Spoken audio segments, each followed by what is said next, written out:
Sir வணக்கம் sir. வணக்கம். Sir, இன்றைய அரசியல் கள நிலவரம் எவ்வளோ ட்ரெண்டாக போயிட்டுருக்கு. போன பழைய 5 வருஷத்துக்கு முன்னாடி நடந்த பிரச்சாரத்துக்கும் இப்போ நடக்கிற மற்ற கட்சியினர் பண்ணுற பிரச்சாரத்துக்கும் என்ன வித்தியாசத்தை பார்க்குறீங்க? எல்லோரும் அவங்கவுங்க அதாவது ப்ளஸ் பாயிண்ட்ஸு இது பண்ணுவோம் அது பண்ணுவோம் நிறையா ஃப்ரீபீஸ்லாம் கொடுத்து எல்லோரையும் அட்ராக்ட் பண்ணணும்னு பார்க்குறாங்க. ஒவ்வொருத்தரும் ஒரு விதமாக மக்களை அவங்களுக்கு கவரணும்னு ட்ரை பண்ணுறாங்க. அதான் தெரியுது. ஆனால் இன்னும் மக்கள் மாறல. மக்கள் அப்படி தான் இந்த இப்போ இலவசத்துக்கு இன்னமும் அப்படி தான் இருக்காங்க. நீங்கள் உங்கள் இலவசத்துக்கு எல்லோரும் போட்டி போட்டு கொடுக்குறாங்க தவிர பழைய கட்சி போந்த கட்சி இதுக்கு முன்னே கட்சி எல்லா கட்சியும் சேம் தான்.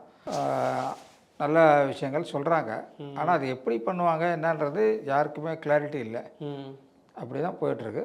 பட் மக்கள் கண்டிப்பாக இதுக்கு முன்னே ஆட்சியை வெயிட் பண்ணி இதுக்கு முன்னே இருந்தது அதுக்கு முன்னே இருந்தவங்க எல்லாரையும் தராசில் வச்சு பார்த்து அப்புறம் இவங்க ஒரு முடிவுக்கு வருவாங்க. மோஸ்ட்லி வந்து எல்லோரும் அவங்கவுங்க வியூ பார்த்துட்டாங்க இல்லையா. காமன் மேனாக நம்ம என்ன பண்ண போகிறோம், சரி அவங்க சொன்னாங்க எது அவங்க அது சொல்கிறாங்க. ஸோ புதுசாக வந்து ஒரு சொல்கிறாரு. இது எல்லாத்தையும் கம்பேர் பண்ணி எது நல்லா இருக்கோ அதை வந்து எது நமக்கு யூஸ் ஆகாமல் இருக்கான்னு நினச்சி தான் நம்ம ஓட்டு போட போகிறோம். அதுதான் இப்போ இருக்கிற நிலைமை. Okay okay. பட் யாரும் வந்து கண்டிப்பாக அது பண்ணிடுவேன் இது பண்ணுவேன் இது வந்து கான்க்ரீட்டாக ஒரு இது வரல. இது வரலாம் ஊழலை ஒழிப்போம் அது செய்வோம் இது செய்வோம் நிறைய விஷயம் சொல்கிறாங்க. பட் எப்படி பண்ண போகிறாங்கன்னு தெரியல. இன்னொரு இந்த பிரச்சாரத்தில் பார்த்தீங்கன்னா வித்தியாசமான பிரச்சாரங்கள் இப்போ வந்து ஃபோட்டோஸ்லாம் எடுத்து பர்சனல் அட்டாக் வரையும் போக ஆரம்பிச்சிட்டாங்களே. இப்போ வந்து அவர் காலில் விழுகிறாரு, அவர் பால் டாயில் குடித்தார், இந்த மாதிரிலாம் சில பர்சனலாக போகிற அளவுக்கு பிரச்சாரத்தை மக்கள் மத்தியில் கொண்டு போகிறாங்க. இது வந்து மக்கள் மத்தியில் அது வந்து சேருன்னு நினைக்கிறீங்களா? இது வந்து அன்றைக்கி ஒரு ஃப்ளாஷ் நியூஸ் தானே தவிர அதை தவிர வந்து இது எதுவுமே மக்களை அஃபெக்ட் பண்ணாது. அவர் அதை பற்றி சொன்னாலும் சரி இதை பற்றி நாட்டுக்கு என்ன பண்ண போகிறன்றது தான் மெயின் கேள்வி. இது அதெல்லாம் விட்டுட்டு இது மாதிரி பேசி ஃபோட்டோவை காட்டி டைவெர்ட் பண்ணுறாங்களே தவிர எதுவுமே இவங்க நல்லது செய்கிற மாதிரி தெரியல யாருக்குமே. ஓகே. இப்போ அதில் வந்து நம்ம திமுக எடுத்துக்கிட்டிங்கன்னா சார், இப்போ ரீசெண்டாக ஒவ்வொரு தொகுதியிலும் பார்த்தீங்கன்னா தெரிஞ்ச நடிகைகள் தெரிஞ்ச சின்ன சின்ன சீரியல் ஆர்டிஸ்ட்லாம் இறக்கி வந்து விஜய்க்கு எதிராக பிரச்சாரம் பண்ண ஆரம்பிக்கிறாங்க. அதில் வந்து பார்த்திங்கன்னா விஜய்க்கு டான்ஸ் ஆடுறது ஓகே, ஆனால் சட்டசபையில் டான்ஸ் ஆட ஆள் எடுத்தால் விஜய் செலக்ட் பண்ணலாம். நம்ம சட்டசபைக்கு தான் ஆள் எடுக்கிறோம், அங்கே போய் டான்ஸ் ஆட முடியாது. விஜய் சினிமாவில் டான்ஸ் நல்லா ஆடுவார், நீ விஜய்க்குலாம் ஓட்டு போடாதீங்க அப்படின்னு சீரியல் ஆர்டிஸ்ட்டை கூப்பிட்டுலாம் பண்ணுறாங்க. அதாவது பெய்டு மீடியா இருக்குது, பெய்டு ஆர்டிஸ்ட் இருக்குது. இவங்க வந்து இந்த பெய்டு ஆர்டிஸ்ட் மூலிமா இவங்க வந்து இது பண்ணுறாங்க, என்ன சொல்கிறது, ப்ரபகண்டா பண்ணுறாங்க. இதெல்லாம் எடுப்படாது. இதெல்லாம் சும்மா காசு கொடுத்து வந்த கூட்டம். ஏன்னா இது மாதிரி ஏற்கனவே விஜயகாந்துக்கும் பண்ணாங்களா, வடிவேல வச்சுலாம் பண்ணிட்டு நிறைய பண்ண அதெல்லாம் எடுப்படாது. அதெல்லாம் வந்து சும்மா இவங்க அவங்களால முடிஞ்சது ட்ரை பண்ணுறாங்க, அவ்வளோதான். நல்லது யார் கண்டிப்பாக வந்து மக்களுக்கு ஒரு இது இருக்கும் இல்லையா, அவேர்னஸ் இருக்குது, எல்லாருக்குமே வந்து விழிப்புணர்வு இருக்குது. இவங்க சொல்கிறது கரெக்டாக இல்லையா அதெல்லாம் வந்து இல்லை. படிக்காத ஜனம் வந்து ரொம்ப கம்மி. ஓரளவுக்கு இப்போ எல்லாருமே படிச்சிருக்காங்க. எல்லாம் உங்களுக்கு வந்து என்ன சோஷியல் மீடியாவிலேருந்து எல்லாமே இருக்குது. சில படிப்பறிவு இல்லாதவங்க கூட நல்லா தெளிவாக இருக்காங்க, இப்போலாம் தெளிவாக இருக்காங்க. அப்படி இருக்கும்போது இதெல்லாம் எடுப்படாது. இனிமேல் அதெல்லாம் எடுப்படாது. அதெல்லாம் அந்த காலம் முடிஞ்சிடுச்சு. பட் இருந்தாலும் எவ்வளோ ட்ரை பண்ண அவங்களோட முயற்சிகளை அவங்க ட்ரை பண்ணுறாங்க, அவ்வளோதான். இப்போது சின்ன சின்ன விஷயம் ஏற்கனவே பேசின மாதிரி நிறையா இன்டர்வியூலாம் நிறைய பேசியிருக்காங்க. இப்போ விஜய் மீது வந்து அரசியல் வந்து நிறைய விமர்சனம் வைக்கிறாங்கல்ல. இப்போ வந்து அவர் பர்சனல் அட்டாக் பண்ணாங்க, அதுக்கப்புறம் குடும்பத்தில் கொண்டு போனாங்க. விஜய் பேசியிருந்தார், அவர் என்னதான் எம்எல்ஏ விமர்சனம் பண்ணாலும் திருப்பி ஏன் சுற்று வட்டாரத்தில் இருக்கிறவங்கள வச்சு என்னை கீழே தள்ள பார்க்குறாங்க இப்படிலாம் சொன்னார். இந்த மாதிரி இதில் வந்து தாங்கி மேலே ஒருத்தர் வரணும் அப்படின்னா எவ்வளோ மன வலிமை தேவை சார்? இப்போ இந்த மாதிரி அது எல்லாருக்கும் வராதுங்க. அது வந்து அந்த மாதிரி ஒரு என்ன சொல்கிறது தைரியமோ மன உறுதியை வந்து எல்லாருக்குமே கிடையாது. நம்ம பார்த்த நான் வந்து 77லேருந்து பார்த்துக்கிட்டு இருக்கேன், எம்ஜிஆர் காலத்துலேருந்து பார்த்துட்ருக்கேன். அப்படி பார்க்கும்போது இன்றைக்கி வந்து யாருமே அந்த லெவலில் யாருமே இல்லை.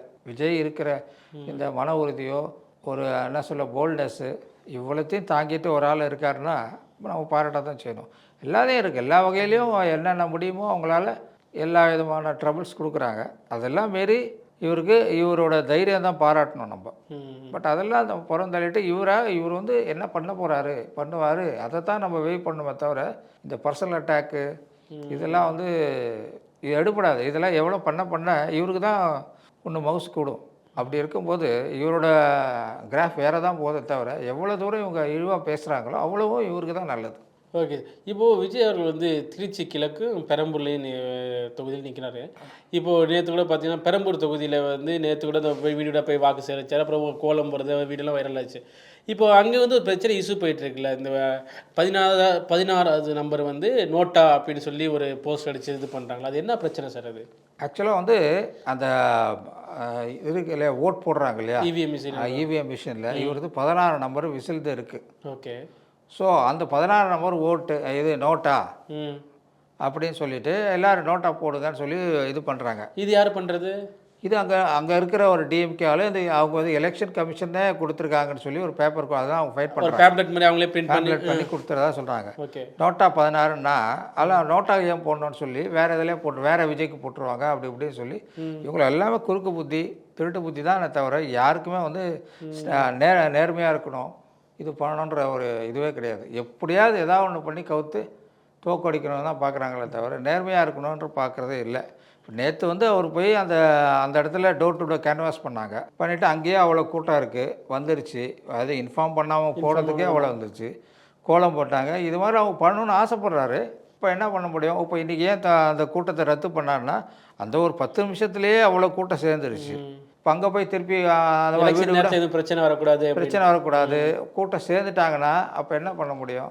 பிரச்சார விதியை மீறிட்டாருன்னு ஒரு கேஸ். அதுக்கு கேஸை பற்றிலாம் இல்லை. இப்போ ஆக்சுவலாக வந்து மக்களுக்கு பாதுகாப்பாக வேணும் இல்லையா? அந்த நேரத்தில் வந்து ஏதாவது ஒன்று அசம்பாவிதம் ஆகிடுச்சுன்னா அதுவும் எலெக்ஷன் கிட்ட ஸோ அதையே பெருசாகிக்கிடுவாங்க. அதெல்லாம் வேணாம் தான் அவாய்ட் பண்ணுறது, வேறு ஒன்றும் கிடையாது. பட் ஆக்சுவலாக வந்து இதெல்லாம் வந்து அவர் நேராகவே வீடியோ கான்ஃபரன்ஸ் வீடியோ மூலியமாகவே அவங்க பிரச்சாரம் பண்ணிடலாம். இனிமேல் இதுக்கெல்லாம் டைம் இல்லை. அந்த டைம் ஓவர் முடிஞ்சிச்சு. ஓகே. இப்போது நீங்கள் நோட்டான்னு நீங்கள் சொன்னீங்களே, 16வது நம்பர் நோட்டான்னு போட்டு. ஆனால் இப்போ மக்கள் வந்து தெளிவாக இருக்குன்னா விசில் சின்னம் எங்கே இருக்கோ அதை பார்த்து பட்டன் அழுத்தி ஓட்டு போட்டால் கரெக்டாகும். அதனால தான் அவங்க ட்ரை பண்ணுறாங்க 16 நம்பரு நோட்டா அது போடாதீங்கன்னு சொல்லி புகைப்படத்தை பார்த்து ஓட்டு போட்டுருவாங்க. அது ஒரு சிலர் இது பார்த்து நம்பர் பார்த்து அதாவது யாரை எவ்வளோ தூரம் கெடுக்க முடியுமோ அவ்வளோ தானே. ஸோ எல்லோரும் அவ்வளோ முட்டாளாக இருக்க மாட்டாங்க. இருந்தாலும் அவங்களால முடிஞ்சது அவங்க ட்ரை பண்ணுறாங்க. தப்பு ஒன்றும் கிடையாது. அதான் சொல்கிறேனே, இது குறுக்கு புத்தி இருக்கிறவர்களும் எப்படியாவது வின் பண்ணணுன்றதுல எல்லா விதமான ட்ரை பண்ணுவாங்க. காசுக்கு பணம் கொடுக்கறது நிறைய இருக்குது. ஓகே. அந்த கூப்பன் 8000 கூப்பன் அது ஜெயிச்சா வின் பண்ணால் தானே 8000 வரும். நீ 8000 கொடுத்துக்கோ அப்புறம் போய் நீ வாங்கிக்கோன்னு சொன்னால் என்ன அர்த்தம்? இல்லை, வின் பண்ணால் 8000 வரும்னா எனக்கு சில டவுட் சோசியல் மீடியா நீங்கள் பார்த்தீங்கன்னு தெரியல. அதில் 4-5 பொருள் ஏசி ஃப்ரிட்ஜ் இந்த மாதிரி 4-5 பொருள் போட்டிருக்காங்கல்ல. அதில் வின் பண்ண மட்டும் 8000 அப்படின்னா ஒரு பொருள் தருவாங்களா, இல்லை இந்த கீழே இருக்க எல்லா பொருளும்? இது வேணால் வாங்கிக்கலாம், 8000க்குள்ளே வாங்கிக்கலாம். ஒரே ஒரு பொருள் நீ 4 கூட வாங்கிக்கோ, எக்ஸ்ட்ரா காசு நீ போட்டு வாங்கிக்கோ மேலே. ஆனால் எல்லாமே எலக்ட்ரானிக் பொருள். ஆட்சிக்கு வந்துட்டு எனக்கு கரண்ட் பில் ஏறிடுச்சுன்னா இந்த 8000 வாங்கிடுவாங்க. அப்படியே வாங்கிடலாம். அதாவது கம்ப்ளீட்டாக மக்கள் வந்து யாருமே எதுவுமே தெரியாது, அவங்கள ஏமாற்றிலாம் நினைக்கிறாங்க பற்றியா. இவங்களுக்கெல்லாம் கண்டிப்பாக இந்த வாட்டி சரியான பாடம் வரும். ஒருத்தர் 8000 கொடுக்குறேன்றாரு, ஒருத்தர் ஃப்ரிட்ஜு கொடுக்குறேன்றாரு, அதை தவிர 10,000 கொடுக்குறேன்றாங்க. இதெல்லாம் வந்து எப்படின்னா கம்ப்ளீட்டாக நாட்டுக்கு நான் இது வந்து நல்லது பண்ணுறேன், ஊழலை ஒழிப்பேன், இந்த மாதிரி இருக்குது, ப்ராப்ளமாக இருக்குது, ஸோ இவங்க கரண்ட் பில்லை குறைப்பேன். அவங்க என்ன முதல்ல சொன்னாங்க, மாதத்துக்கு எவ்ரி மந்த்து கரண்ட் பில்லு வரும்னு சொன்னாங்க. அது ஒன்றும் பண்ணல. இப்போ இந்த மாதிரி சொல்லாத விஷயங்கள் நிறைய பண்ணிட்டாங்க, ஏற்றி விட்டாங்க, எல்லாத்தையும் ஏற்றி விட்டாங்க. இப்போது அதை ப்ராப்பராக பண்ணாலே போதும். ஆனால் போன ஆட்சியை இது பண்ணும்போது ஸ்டாலின் சொல்லியிருந்தார்ல, பதவி இருக்கும்போது சொன்னதையும் செய்வோம் சொல்லாததையும் செய்வோம். சொல்லாததை நிறைய செஞ்சுருக்காங்க. அது தவிர வந்து இது வேறு இருக்குது. ஆனால் சொன்னதை பாதி சொல்லலை, செய்யவே இல்லை. இதுதான் முக்கியமாக செஞ்சுருக்காங்க. அதை தவிர முக்கியமாக என்ன பண்ணியிருக்காங்க, நகையெல்லாம் எடுத்துகிட்டு போய் வைக்கணும்னு சொன்னார்ல உதயநிதி ஸ்டாலின். என்னாச்சு அது? இப்போ அந்த மாதிரி கேட்டால் இப்போ ஒரு அரை மணி நேரம் போகாது, 2 மணி நேரம் பண்ணாலும் அவங்கள பற்றி சொல்லிகிட்டே இருக்கலாம். நமக்கு அது இல்லை. நமக்கு ஜென்ரலாக யாராக இருந்தாலும் சரி நீங்கள் யோசனை பண்ணி போடுங்க ஓட்டு, அவ்வளோதான். அது புகைப்படத்தை பார்த்து சின்னத்தை பார்த்து போடுங்க. சின்னத்தை பார்த்து உங்களுக்கு யார் விருப்பமும் போடுங்க. நீங்கள் ஃப்ராடை தான் விரும்புன்னா அவங்கள போடுங்க, யார் வேணால் பண்ணல. மாற்ற வேணால் மாற்றத்தை போடுங்க, நோட்டா இல்லை நமக்கு அவங்க தான் நல்லது பண்ணிக்காங்கன்னு நினச்சா போடுங்க. இல்லை அவர் மோசம் பண்ணிடுறாங்க இருந்தாலும் அவரே பரவாயில்லன்னு நினச்சா அவருக்கே போடுங்க. உங்களுக்கே தெரியல, உங்கள் தொகுதியில் தெரியும்ல இவங்க நமக்கு நல்லது பண்ணியிருக்காங்க, இது கெட்டது பண்ணியிருக்காங்க. ஏன் அங்கங்கே போராட்டம் நடக்குது? சிட்டிங் எம்எல்ஏ ஆப்போசிட்டாக அந்தந்த இடத்துல ஒரு சில இடத்துல ஊர்லேயே விடலை. ஆமாம், 2-3 இடத்துல உள்ள திமுக எம்எல்ஏ உள்ளே விடலை. திமுக முக்கால்வாசி சிட்டிங் எம்எல்ஏ தான். யார் சிட்டிங் எம்எல்ஏவோ அவங்களுக்கு எதிராகவே போராட்டம் நடக்கும். அப்போனா அவ்வளோ தூரம் பண்ணியிருக்காங்க, எதுவுமே நல்லது பண்ணாமல் அவங்களுக்கு வேண்டியதே பண்ணிக்கிட்டாங்க. இல்லை இது இப்போ இன்னொரு வீடியோ கூட ஒரு ரீசெண்டாக 3 நாளுக்கு வைரல் ஆச்சுல சார். இப்போது மணச்சநல்லூர் தொகுதியில் இந்த வேறு கதிரவன் கிட்னி அவருக்கு கூட அங்கே சண்டை போட்டுட்டு ஏதோ பிரச்சனை பண்ணும்போது நீலாம் எனக்கு ஓட்டு போட வேண்டாம், உன் ஓட்டை யாரா கேட்டது, அப்படியே பிரச்சாரத்தில் இதை பேசுகிறாருல, இதெல்லாம் ஆமாம்மா நிறைய இருக்குது. பணத்திமுறையில் பேசுகிறாங்களா, ஜெயிச்சிடலாம். பணத்திமிரு, அதிகாரத்திமிரு, யார் நம்மளை என்ன பண்ண முடியும், நம்ம தான் வந்துடுவோம் அப்படின்ற ஒரு அகங்காரம். யாருமே கேட்கறதுக்கு ஆளே இல்லை அப்படின்ற மாதிரி அவங்களே நினச்சிக்கிட்டு இருக்காங்க. இதெல்லாம் யார் சொல்லணும்? பதில் மக்கள் தான் சொல்லணும். மக்களுக்கு தெரியல அந்த ஏரியாவில் இப்போ என்ன நடந்திருக்கு, இப்போ யார் நல்லது பண்ணாங்க, அவங்க கெடுதல் பண்ணியிருந்தாங்கன்னா எப்படி நம்ம ஓட்டு போடலாம், இதெல்லாம் யார் யோசனை பண்ணணும்? அங்கே இருக்கிற மக்கள் தான். சரி, நிறைய பேர் கேட்குற கேள்வி என்னென்னா, நாங்கள் என்னமோ விசில் தான் போடணும்னு இருக்கோம், யாரும் விஜய்க்கு தான். அவர் வந்தால் என்ன பண்ணிடுவார், அவருக்கு அனுபவம் இருக்கா? ஆமாம், அவருக்கு அனுபவம் இருக்கா? இத்தனை டைமில் பிரச்சாரத்தை முடிச்சு வீட்டுக்கு போகிறாரு, எப்படி மக்கள் நிற்பார்? அவருக்கு அனுபவம் இல்லாததான் ப்ளஸ். இந்த மாதிரி அனுபவம் இருக்கவே கூடாது. இந்த மாதிரி அனுபவங்கள் இருந்துச்சுன்னா அந்த மாதிரி கேட்குறவங்கள்ட்ட அவங்களுக்கு என்ன அனுபவம் இருக்குன்னு நம்மளும் மக்களும் கேட்கணும். திமுகக்கு என்ன அனுபவம் இருக்குது அப்படின்னா என்ன சொல்கிறாங்கன்னா, இப்போ தமிழுக்கு போகிறாங்க, இந்தி திணிப்புக்கு போகிறாங்க, மும்மொழி கொள்கை எதிர்த்தாங்க, இந்த மாதிரி சொல்கிறாங்க. இது அனுபவமா, இல்லை கொள்ளை பண்ணாங்க, ஊழல் பண்ணாங்க, மணல் கடத்துனாங்க, அதை மக்கள் தான் முடிவு பண்ணணும். கண்டிப்பாக முடிவு பண்ணிடுவாங்க. இந்த எந்த அனுபவம்னு சொல்ல மாட்டாங்க. அனுபவம் கிடையாது. எதில் அனுபவம் வேணும்?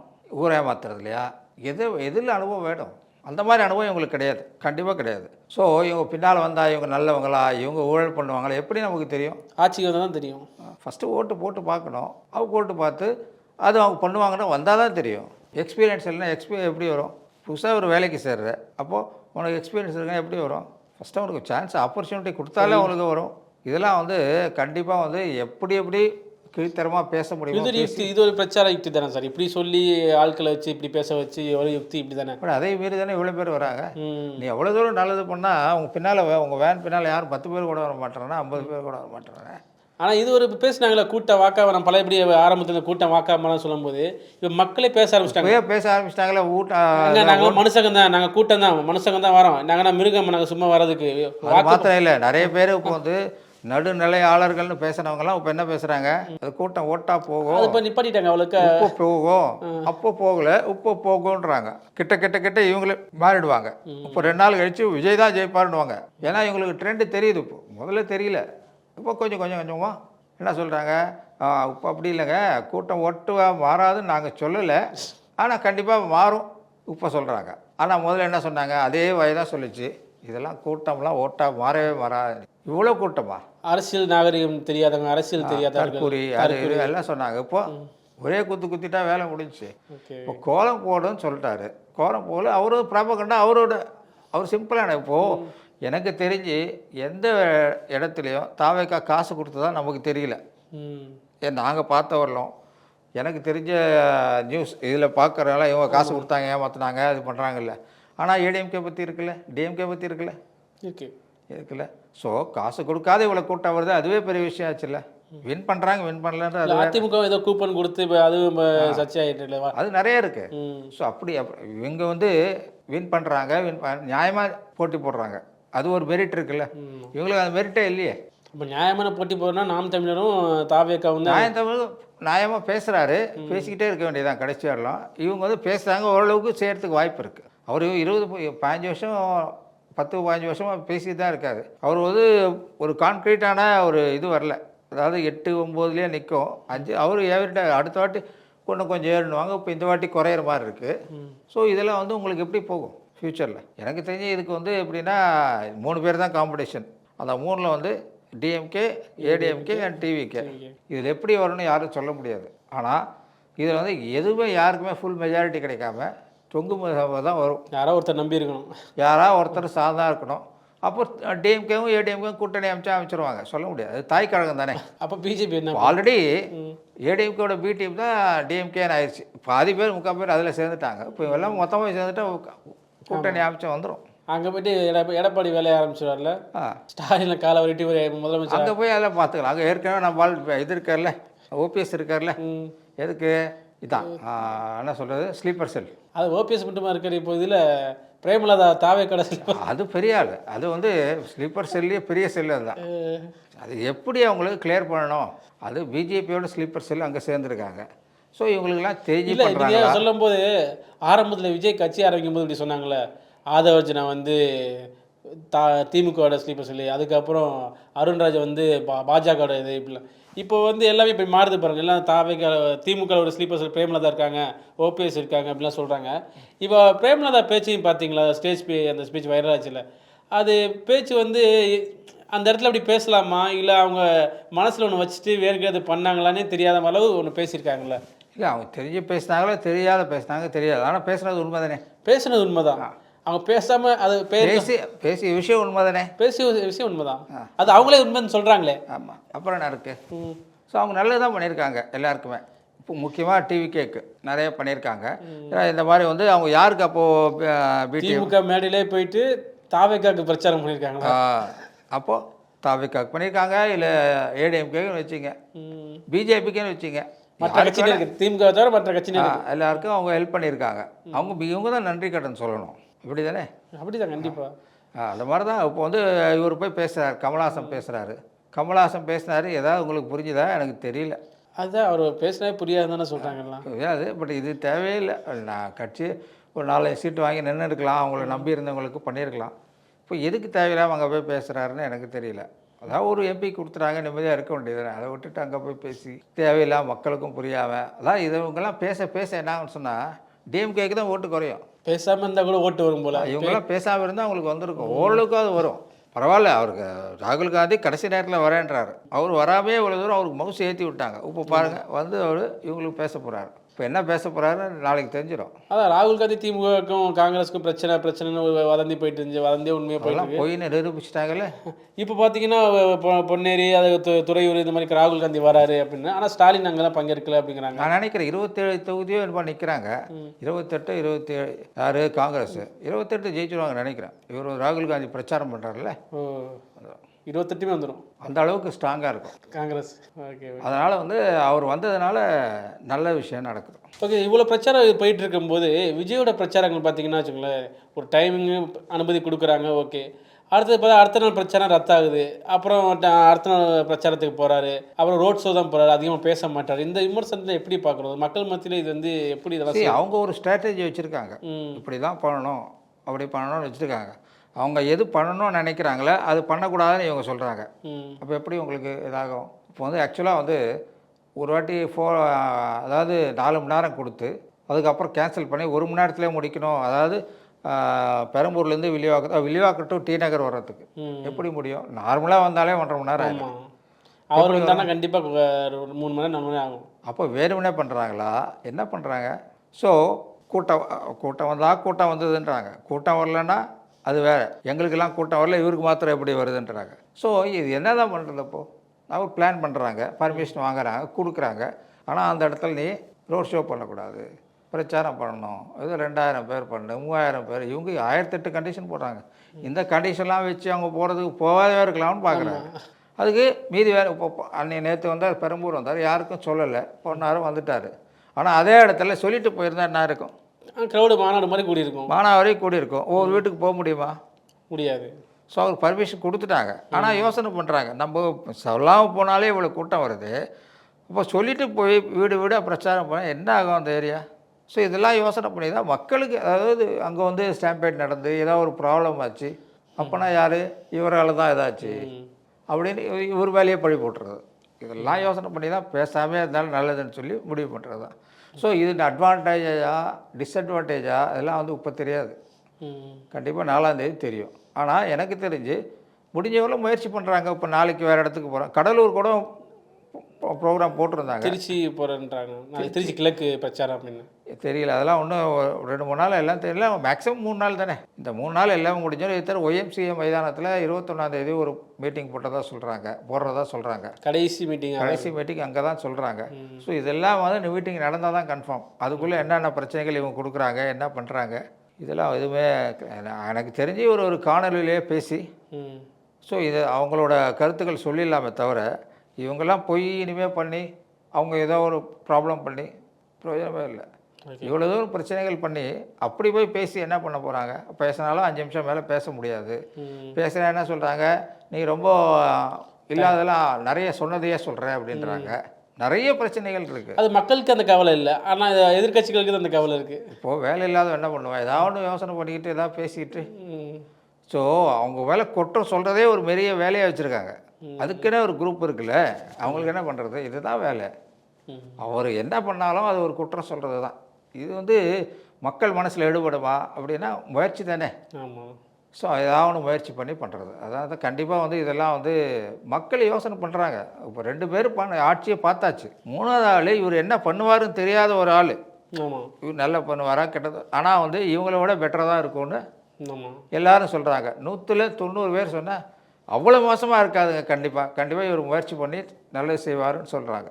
ஆனால் 100% நல்லது பண்ணுவாரா அப்படின்னா அது நீங்களும் சொல்ல முடியாது, நானும் சொல்ல முடியாது. அவர் வந்து அவர்கிட்ட பவர் வந்தால் தான் தெரியும். ஆமாம். ஆனால் இவ்வளோ மோசமாக நடந்துக்கிறது வாய்ப்பே கிடையாது. ஆனால் அதுக்குன்னு இன்னும் 10 வருஷம் அவனை அனுபவம் வேணும்ல. ஆமாம். அந்த அனுபவத்தை அந்த கற்றுக்க. அனுபவம் 10-20 வருஷம் ஆகும். ஆமாம். இவங்களாம் 50 வருஷம் அனுபவிச்சேன். 65-75 வருஷம் வாங்க கட்சியாகி வந்து. அவ்வளோ அனுபவம் இருக்குது. இவர் வந்து புதுசாக வந்திருக்காருல்ல. ஸோ அந்த அளவுக்குலாம் பண்ண மாட்டார், நல்லது பண்ணுவார்னு நினைக்கிறோம். சார் கடைசியாக ஒரு கேள்வி. இப்போ என்னென்னா வாக்குப்பதிவு இவ்வளோ ஒரு பதிவாயிருக்கு அப்படின்னு ஒவ்வொரு எலெக்ஷன்லையும் தமிழ்நாட்டிலேருந்து இவ்வளோ பதிவாயிருக்குன்னு.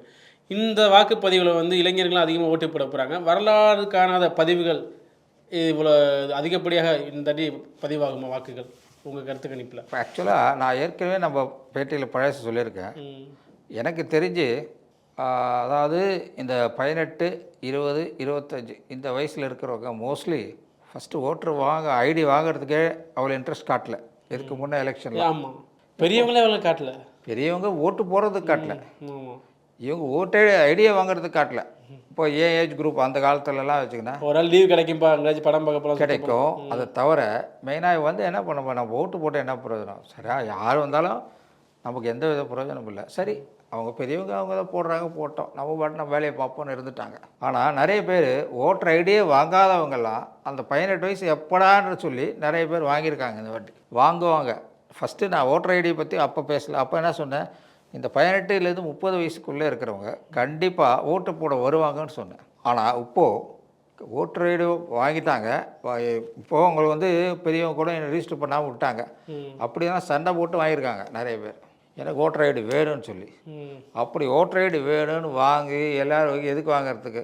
ஏதோ ஒரு கட்சிக்கு ஓட்டு போகிறதுக்கு. ஏதோ ஒரு கட்சிக்கு போகிறதுக்கு. அவங்க எந்த கட்சிக்கு போடுவாங்க இப்போது? அவங்க மனசில் என்ன கட்சி போடுறதோ. இப்போ அந்த 18 வயசுலேருந்து 30 வயசுக்குள்ளே யார் போடுவாங்க?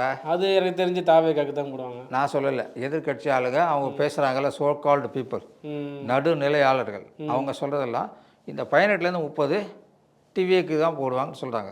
அப்போ எதுக்கு இவங்க வந்து போய் வாங்கினாங்க? இது மெயின் பர்பஸே இவங்களுக்கு ஓட்டு போடணும் தான். இந்த ஜங்க் ஃபுல்லாகவே இளைஞர் ஓட்டே போடாத கூட்டம். ஸோ நார்மலாகவே 70லேருந்து 75% வருதுன்னு வச்சுக்கோங்க. இந்த வாட்டி கண்டிப்பாக 80% ஆகுது ஓட்டிங் போல் ஆகும். இப்போ எஸ்ஐஆர் கதையெல்லாம் முடிஞ்சு எல்லாம் முடிஞ்ச அப்புறம் கூட இப்போ 80% கிட்ட போட்டால் இப்போது 90% கிட்ட ஆச்சு பாண்டிச்சேரியில். இங்கே அட்லீஸ்ட் 80% வரும்னு நான் நினைக்கிறேன். 80% வந்தால் கூட நிறைய பேர் ஓல்டேஜ் நிறைய அந்த 60, 70, 80 இவங்கெல்லாம் கூட டிவிக்கே போடலாம், ஏன் ஒரு வாட்டி போடக்கூடாதா அப்படின்ற மாதிரி பேசுகிறாங்க. போடுவாங்களா இல்லையான்னு தெரியல. ஆனால் இந்த 30, 35, 40 கன்ஃபார்மாக இப்போது 100 ஓட்டு இருக்குன்னா 70லேருந்து 80% டிவிக்கு தான் போடுறாங்க. அப்போது எப்படி கணக்கு போட்டாலும் இவங்களுக்கு தான் அட்வான்டேஜ் இருக்குது. ஆனால் மீதி பேரோட சங்கதி என்னன்னு தெரியல. ஆனால் இது எல்லாமே அந்த ஒரு நாள் லீவுக்கு ஊருக்கு போயிடலாம், இந்த 3 நாள் ஊருக்கு போயிடலாம், அந்த மாதிரி ஆளுங்கள்லாம் வந்து கண்டிப்பாக இந்த வாட்டி ஓட்டு போடுவோம். அந்த அப்படி இருக்கும்போது உங்களுக்கு அட்வான்டேஜ் டிவிக்கே இருக்குது. மிக்க நன்றி சார். உங்களை வணக்கம்.